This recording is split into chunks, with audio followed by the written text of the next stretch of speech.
KSRTCയുടെ മികച്ച സർവീസ് ഉറപ്പുവരുത്തുന്നതിന് പുറപ്പെടുവിച്ച 10 കൽപ്പനകൾ. 1. കൈ കാണിച്ചാൽ നിർത്തണം. സീറ്റുണ്ടെങ്കിൽ എല്ലാ ക്ലാസ് ബസ്സുകളും സ്റ്റോപ്പ് പരിഗണിക്കാതെ നിർത്തിയ ആളെ കയറ്റണം. 2. രാത്രി 10 മണി മുതൽ രാവിലെ 6 മണി വരെ എല്ലാ ക്ലാസ് ബസ്സുകളും യാത്രക്കാർ ആവശ്യപ്പെടുന്നിടത്ത് നിർത്തണം. 3. സ്ത്രീകളുടെ സുരക്ഷയുമായി ബന്ധപ്പെട്ടുള്ളതാണ്.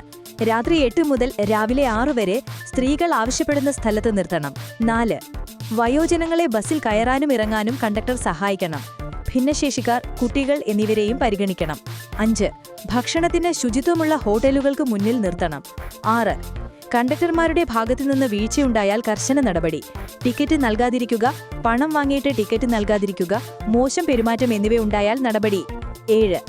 മദ്യപിച്ചില്ലെന്ന് ഉറപ്പുവരുത്തി മാത്രമേ ജീവനക്കാരെ ഡ്യൂട്ടിയിൽ പ്രവേശിപ്പിക്കാവൂ. 8. ഒരേ റൂട്ടിൽ ഒന്നിനു പിറകെ ഒന്നായി സർവീസ് നടത്തരുത്. 9. ചെറുവാഹനങ്ങളിലെ യാത്രക്കാർ, കാൽനട യാത്രക്കാർ എന്നിവരെ കരുതലോടെ കാണണം. 10. ജീവനക്കാരുടെ പരാതികളിലും ബുദ്ധിമുട്ടുകളിലും ഇടപെടലുണ്ടാവണം. ഏതായാലും മേൽപ്പറഞ്ഞ കാര്യങ്ങളിൽ പലതിന്റെ പേരിലും മുൻകാലങ്ങളിൽ KSRTC ഒരുപാട് പഴികേട്ടവ തന്നെ. ഇനി തിരുത്തുക, നന്നാകുക, മുന്നോട്ട് കുതിക്കാം.